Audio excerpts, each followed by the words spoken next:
Welcome back to our channel guys. आप कैसे हो? हम सब बहुत अच्छे हैं। ठंड का मौसम चल रहा है। आप बताना कि आप लोग कैसे हो। और आज हम लोग आपके लिए बहुत ही इंसाइटफुल, इंटेलिजेंट, थॉटफुल पॉडकास्ट का रिएक्शन लेकर आए। नो कि पॉडकास्ट पे लोग रिएक्ट नहीं करते हैं, बट ये पॉडकास्ट था ही इतना स्पेशल। नरेंद्र मोदी और दीन निखिल कामत का भाई, मतलब समझ लो गवर्नमेंट और एंटरप्रेन्योरशिप का जो यहाँ एक वो हुआ है ना मिलन, उस चीज़ का ये एक बहुत अच्छा मुझे पॉडकास्ट लगा। तो मैंने सोचा कि इस पर रिएक्शन करना तो बिल्कुल बनता ही है। तो अब हम मतलब आप लोग सोचोगे कि इस पॉडकास्ट में भाई मैं क्या ही दिखा दूंगी, तो ना इस पॉडकास्ट में जो इन दोनों के डिस्कशन की जो इंपॉर्टेंट चीज़ें होंगी उन सब पे हम डिस्कस करने वाले हैं। मोदी का क्या विजन है इंडिया को लेके, इंडिया की ग्लोबल इकोनॉमी के लेके, और इसमें जो तड़का डालेगा ना वो डालेगा कामत का एंटरप्रेन्योरशिप स्किल। कामत को तो आप लोग जानते होंगे जरूर, कि भाई को फाउंडर है, तो इनके बारे में तो कुछ और चीज़ कहना तो बनती नहीं। बिना टाइम वेस्ट करे चलते हैं वीडियो में। Let's get started.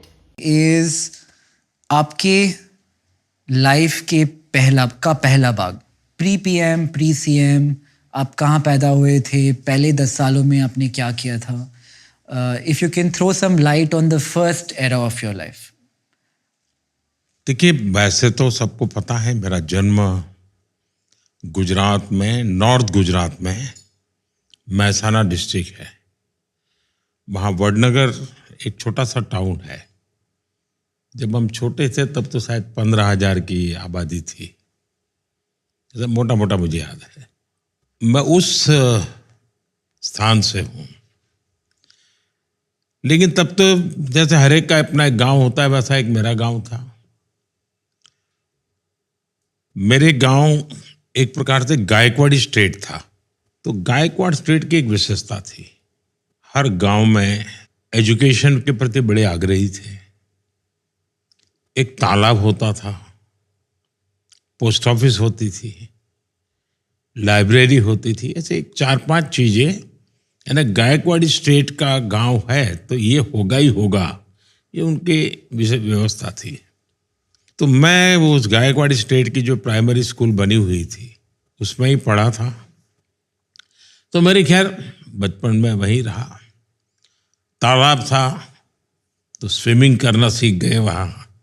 मेरे परिवार के सबके कपड़े मैं धोता था, तो उसके कारण मुझे तालाब जाने की इजाज़त मिल जाती थी। बाद में वहाँ एक भागवताचार्य नारायणाचार्य हाई स्कूल था, BN हाई स्कूल। वो भी एक प्रकार से चैरिटेबल ही था। वो कोई ऐसा आजकल का जो एजुकेशन की स्थिति है वैसे नहीं थी। तो मेरा वहाँ स्कूली शिक्षा वहाँ पर हुई। उस समय ये 10+2 नहीं था, 11वीं कक्षा हुआ करती थी।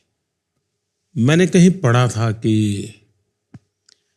चाइनीज फिलोसोफर ह्यूएन त्संग वो मेरे गांव में रहे थे, तो उस पर एक फिल्म बनाने वाले थे।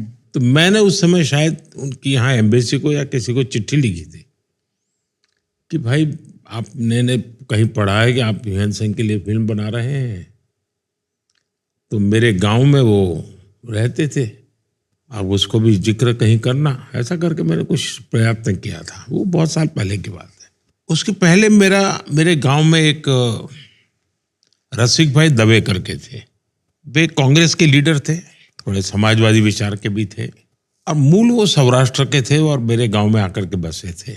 वो हम स्कूल को बच्चों को कहते थे कि देखो भाई, तुम कहीं पर भी जाओ और कोई भी पत्थर तुम्हें मिले जिस पर कुछ लिखा हुआ हो या कहीं कुछ उस पर नक्काशी की हुई हो, तो वो पत्थर इकट्ठे करके स्कूल के इस कोने में डाल देना। धीरे धीरे वो बड़ा ढेर हो गया था। लेकिन तब मुझे समझ आया कि उनका इरादा ये था कि बहुत पुरातन गांव है, यहाँ के हर पत्थर में कोई न कोई स्टोरी है। इकट्ठा करो, जब भी कोई व्यक्ति आएगा तो इसको करेगा। शायद वो कल्पना रही होगी। तो मेरा भी ध्यान उस तरफ गया। 2014 में जब मैं प्रधानमंत्री बना तो स्वाभाविक दुनिया के लीडर से कर्टसी कॉल करते हैं। तो चीन के राष्ट्रपति शी, उनका कर्टसी कॉल आया, शुभकामनाएं वगैरह वगैरह बातें हुई। फिर उन्होंने खुद ने कहा कि मैं भारत आना चाहता हूं। मैंने कहा बिल्कुल स्वागत है आपका, आप जरूर आइए। तो कहा लेकिन मैं गुजरात जाना चाहता हूँ। मैंने कहा तो और अच्छी बात है। तो उन्होंने कहा कि मैं तुम्हारे गांव वडनगर जाना चाहता हूँ। मैंने कहा वो क्या बात है, आपने यहाँ तक का कार्यक्रम बना दिया है। बोले तुम्हें मालूम है क्यों? मैंने कहा नहीं मुझे मालूम नहीं। तो बोले मेरा और तुम्हारा एक स्पेशल नाता है। मैंने कहा क्या? ह्यूएन त्सांग जो चाइनीज फिलोसोफर था वो सबसे ज्यादा समय तुम्हारे गांव में रहा था, लेकिन वापस जब आया चाइना तो मेरे गांव में रहा था। तो बोले हम दोनों का ये कनेक्ट है। और अगर आप अपने बचपन के बारे में और चीज़ें याद करें, जब आप छोटे थे क्या आप अच्छे स्टूडेंट थे? आपके ऐसा इंटरेस्ट तो क्या थे इस टाइम? मैं एक बहुत ही सामान्य विद्यार्थी रहा। मैं कोई किसी भी प्रकार से कोई मुझे नोटिस करे ऐसा नहीं था। लेकिन मेरे एक टीचर थे वेलजी भाई चौधरी करके, वो मेरे प्रति बहुत वो रखते थे। तो एक दिन वो मेरे पिताजी को मिलने गए थे। मेरे पिताजी को कह रहे थे इसके अंदर इतनी टैलेंट है लेकिन ये कोई ध्यान नहीं केंद्रित करता है, ऐसे ही है, जबाती बातें की चीजें करता रहता है। तो बोले हर चीज इतनी जल्दी ग्रास्प करता है लेकिन फिर अपनी दुनिया में खो जाता है। तो वेलजी भाई की मुझसे बहुत अपेक्षा थी, मेरे वेलजी भाई चौधरी की। तो मेरे टीचरों का मुझ पर प्यार बहुत रहता था। लेकिन मुझे ज्यादा पढ़ना है, अगर उसमें कंपटीशन का एलिमेंट है तो मैं शायद उससे दूर भागता था। मुझे कोई उसमें रुचि नहीं थी। ऐसे ही परीक्षा पास कर लो भाई, निकाल दो, ऐसा ही रहता था। लेकिन और एक्टिविटी में बहुत करता था। कुछ भी नई चीज है तो उसको तुरंत पकड़ लेना ये मेरा नेचर था। सर आपके कोई ऐसे बचपन के दोस्त हैं जो अभी भी आप टच में रहते हैं? ऐसा है कि मेरा केस थोड़ा विचित्र है। बहुत छोटी आयु में मैंने घर छोड़ दिया।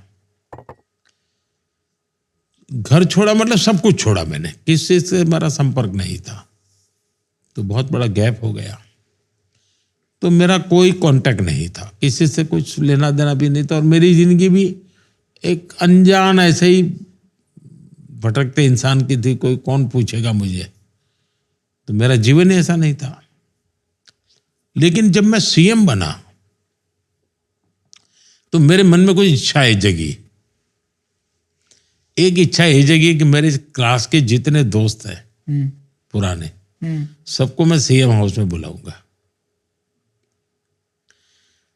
उसके पीछे मेरी साइकोलॉजी ये थी कि मैं नहीं चाहता था कि मेरे किसी भी व्यक्ति को ये लगे कि अपने आप को बड़ा तिस्मार का बन गया है।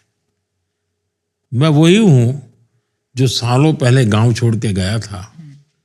मुझ में बदलाव नहीं आया है। उस पल को मैं जीना चाहता था। और जीने का तरीका यही है कि मैं उन साथियों के साथ बैठूं। लेकिन वो चेहरे से भी पहचान नहीं पाता था मैं, क्योंकि बीच में बहुत बड़ा गैप हो गया। वो हरे के बाल सफेद हो चुके थे, बच्चे बड़े हो गए थे सब। लेकिन मैंने सबको बुलाया। शायद 30-35 लोग इकट्ठे हुए थे हम। और रात को बड़ा खाना वाना खाया, गपशप मारे, पुरानी बचपन की आदत ताजा की। लेकिन मुझे वो बहुत आनंद नहीं आया। आनंद इसलिए नहीं आया कि मैं दोस्त खोज रहा था, लेकिन उनको मुख्यमंत्री नजर आता था। तो वो खाई पटी नहीं। और मेरे जीवन में शायद तू कहने वाला कोई बचा ही नहीं, ऐसी स्थिति हो गई है। सब अभी भी संपर्क में है, लेकिन बड़े सम्मान से मेरे प्रति वो लोग देखते रहते हैं। तो एक टीचर थे मेरे, रासवी हरि मणियार, उनका भी स्वर्गवास हुआ। इसमें जो मोदी जी ने कितनी अच्छी बात कही कि तो तू बोलने वाला कोई बचा ही नहीं। मतलब आप लोगों ने भी हमने ना कॉमन पेरेंट्स में देखा कि सब तुम आप करके मतलब अच्छा है कि आप एक रेस्पेक्टफुल लगता है, पर मुझे अपनापन होता है ना वो केवल तू में ही आता है, कुछ भी कह लो। और मतलब मुझे मतलब मैंने सुना था कि हाँ मोदी बहुत हम्बल ग्राउंड, बट रियली वो कितने हम्बल ग्राउंड है। अपने सब दोस्तों को बुलाया केवल इसलिए बुलाया कि कहीं ऐसा ना लगे कि मतलब वो वाली कहावत है ना, कहाँ राजा बोल कहाँ गंगू तेली, कि उनके फ्रेंड्स को ऐसा फील ना हो या फिर पब्लिक को ऐसा फील ना हो। और मतलब ये बहुत ही अच्छा मैसेज है पूरी ऑडियंस को कि आप कितने भी ऊंची पोजीशन में पहुंच जाओ पर आप हमेशा हम्बल ग्राउंडेड रहो। कुछ समय पहले करीब 93 94 वो मुझे चिट्ठी हमेशा लिखते थे, उसमें वो तू लिखते थे। बाकी तो एक इच्छा मैं सीएम बना तो एक थी, मैं अपने स्कूल के दोस्तों को बुलाया। दूसरी मेरी इच्छा थी जो शायद हिंदुस्तान के लोगों के लिए अजीब होगा। मेरा मन करता था मैं मेरे सभी टीचर्स को सार्वजनिक रूप से सम्मान करूंगा। तो मुझे बचपन से जिन्होंने पढ़ाया है और स्कूली शिक्षा तक जो भी मेरे टीचर रहे मैंने सबको ढूंढा और सीएम बनने के बाद उनका बहुत बड़ा सार्वजनिक सम्मान किया मैंने। और हमारे गवर्नर साहब थे शर्मा जी, वे भी उस कार्यक्रम में आए। गुजरात के सभी लब्ध प्रतिष्ठित लोग उस कार्यक्रम में थे। और मैं एक मैसेज मेरे मन में था कि मैं जो कुछ भी हूँ इनका भी कुछ न कुछ योगदान है मुझे बनाने में। कोई मेरा बाल मंदिर के टीचर रहे होंगे, कोई सबसे बड़ी आयु के टीचर 93 ईयर के थे। 32 टीचर्स को बुलाया। ये तो एक बहुत ही बड़ा फैक्ट है। आप कितनी भी आप लोग खुद रिलेट कर सकते हो कि अगर आप लोगों ने कुछ भी अपने जीवन में सक्सेस पाई या फिर कुछ भी अच्छा काम किया तो आपके अंदर से फीलिंग आती है क्या जो हमारे टीचर्स थे, हमारे पेरेंट्स थे, हमने उनको प्राउड फील किया है। और आपने काफी लोग जो सुपरस्टार्स वगैरह इतने बन के अपने स्कूल ही जाते थे चीफ गेस्ट बने, क्योंकि उन्हें पता है कि भाई स्कूल टीचर्स ने ही कहीं ना कहीं आपने वो एबिलिटीज इनकल्ट करी है, तो आपको उनको रेस्पेक्ट देनी है, उनको थैंक्स बोलना है। तो ये बहुत ही कॉमन लोगों से कनेक्टिंग वाली लाइन बोली है मोदी ने। बट हाँ एक चीज़ अच्छी हुई है कि उन्होंने इतने बड़े पद पे आने के बाद ना उन लोगों से कनेक्ट किया, सबका मैंने सार्वजनिक रूप से सम्मान किया। और मेरे जीवन की वो बड़ी अच्छी पल थी कि मेरे मन में लगता नहीं है। फिर मैंने एक दिन मेरे जीवन में किया, मेरा जो बृहद परिवार था, मेरे भाई, उनके संतान, बहन, उनके संतान, जो भी परिवार के लोग, क्योंकि उनको भी मैं पहचानता नहीं था क्योंकि मैं छोड़ चुका था। लेकिन एक दिन मैंने मेरे सीएम हाउस में सबको बुलाया, सब परिवारजनों को परिचय किया मैंने, ये कौन किसका बेटा है, किसकी शादी कहाँ हुई है, क्योंकि मेरा तो कोई नाता रहा नहीं था। तो तीसरा काम मैंने ये किया। चौथा, मैंने जब संघ के जीवन में मैं था तो शुरू में जिन परिवारों में मुझे खाना मिलता था, खाना खाने जाता था, कई परिवार थे जो इन्होंने मुझे खिलाया पिलाया। तो जीवन भर मेरा अपना तो कोई खाने की व्यवस्था नहीं थी, ऐसे ही मैं खाता था। तो उन सबको मैंने बुलाया था। तो जिसको कहेंगे मैंने अपनी इच्छा से कोई चीजें की, इतने पिछले 25 साल हो गए मुझे, तो ये 4 चीजें की। मेरे स्कूल के दोस्तों को बुलाया, जिनके घर मैंने खाना खाया था वो उनको बुलाया, मेरे अपनी फैमिली के लोगों को बुलाया, और मैं मेरे टीचर्स को बुलाया। ये वाला जो पॉडकास्ट है ना, ये मुझे बहुत ही ज़्यादा अच्छा लगा। मतलब इसलिए अच्छा कि इसमें केवल मोदी जी थे, बट उनकी बातें इतनी इम्पैक्टफुल थी ना कि मतलब वीडियो आपके साथ मैं भी पहली बार वीडियो देख रही थी। वीडियो देखते देखते हम इतना खो गए कि हम भूल गए कि हम रिएक्शन बना रहे हैं, हमको आपको बताना भी है। मतलब बहुत अच्छी वीडियो थी। जो आपकी लाइफ में 4 लोग सबसे इम्पोर्टेंट होते हैं ना, आपके टीचर्स, आपके गुरु, आपके पेरेंट्स, आपके दोस्त, और वो लोग जिन्होंने आपका साथ मुश्किल में दिया, तो उन चारों का जो मोदी जी ने बुला के उनको रेस्पेक्ट दे के, और मतलब इसलिए नहीं दी रेस्पेक्ट कि वो उनका एहसान मानते हैं फिर कुछ भी, बट केवल इसलिए कि उन लोगों को ऐसा ना लगे कि हमने इसका इतना साथ दिया, इसने हमारा मतलब कुछ करा नहीं, या फिर ये कहाँ पहुँच गया, हम कहाँ पे, मतलब वो डिफरेंस की एक लाइन ना आ जाए। तो जो हमारे मोदी जी ना, वो इसलिए ही इतना हम्बल ग्राउंड, उनको सब लोग बोलते हैं। एक तो वो सौराष्ट्र से है, और सौराष्ट्र तो हम्बलनेस के लिए माना भी जाता है। तो वो मतलब मुझे काफ़ी जैसे बोलते हैं ना अच्छी चीज़ लगी। और जो यूथ है ना, मतलब हमारी ऑडियंस में मेनली यूथ ही है, तो मैं आप लोगों को यही बोलूँगी कि आपको ना ये चीज़ मोदी जी से ज़रूर सीखनी चाहिए कि आप अपने पेरेंट्स से कभी डिसरिस्पेक्ट मत करो। आप जिंदगी में कुछ भी बन जाओ, जरूरी नहीं कि आप पढ़ाई में आगे बनो, किसी भी फील्ड में आप एक्सेल कर जाओ। अपने टीचर्स को थैंक्स बोलना बिल्कुल भी मत भूलो। अपने दोस्तों को तो बिल्कुल भूलना ही नहीं चाहिए, वो तो सबसे मेन चीज़ है। और सबसे ऊपर इन चारों के जो आती है ना, वो है कि जिन लोगों ने आपको सपोर्ट करा उनको तब जिंदगी में मत भूलो। आज के लिए बस इतना ही, मिलते हैं एक और एपिसोड में इसके। और दूसरे एपिसोड में हम आपको बताएंगे कि मोदी जी ने अपना करियर की स्टार्टिंग कैसे करी। अगर आपको ये वाली वीडियो अच्छी लगी हो तो प्लीज़ लाइक शेयर सब्सक्राइब करना मत भूलना। Bye guys.